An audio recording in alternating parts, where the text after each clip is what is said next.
नमस्कार मित्रांनो, माझ्या शेळके वकील चॅनलमध्ये तुमचं सहर्ष स्वागत आहे. मित्रांनो, आजच्या व्हिडिओमध्ये आपण जर बुद्धिमान व्यक्ती असतात त्यांची एक 7 लक्षणं आपण थोडक्यात ह्या व्हिडिओमध्ये पाहूया. पहिलं लक्षण महत्त्वाचं म्हणजे जी बुद्धिमान लोक असतात ते जास्त दुसऱ्याचं ऐकून घेतात आणि तोलून मुलूनच आपण बोलत असतात.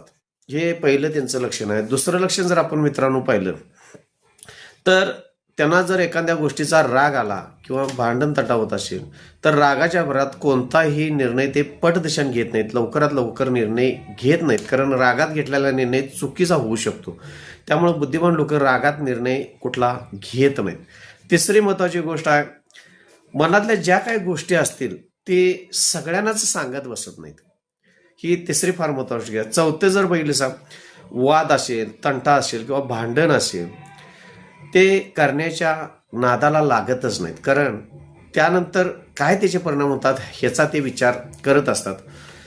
पाचवी महत्त्वाची गोष्ट आहे, एखादं ते काम करत असताना त्या कामाचा पुढं परिणाम काय होणार आहे ही बुद्धिमान लोक आधी त्याचा विचार करत असतात आणि विचार करूनच ते कुठलेही काम करत असतात. सहावं फार महत्त्वाचं लक्षण आहे, एखाद्या व्यक्तीची जर मैत्री करायची असेल, संबंध जोडायचे असतील तर त्या व्यक्तीला पारखून ओळखून तरच त्या रिलेशन मेंटेन करतात, अन्यथा त्या व्यक्तीजवळ जात नाहीत. ही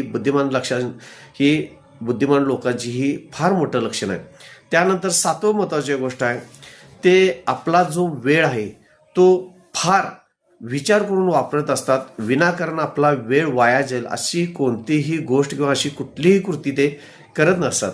आजच्या व्हिडिओमध्ये आपण ही बुद्धिमान व्यक्तींची ही जी लक्षणं आहेत जर ते आपण आपल्या जीवनामध्ये थोडीफार जरी वापर करण्याचा जर प्रयत्न केला तर आपण पण एक चांगली व्यक्ती या समाजामध्ये होऊ शकतो. मित्रांनो, चॅनलला कृपा करून सबस्क्राईब केल्यानं सबस्क्राईब करा, लाईक करा, शेअर करा. धन्यवाद.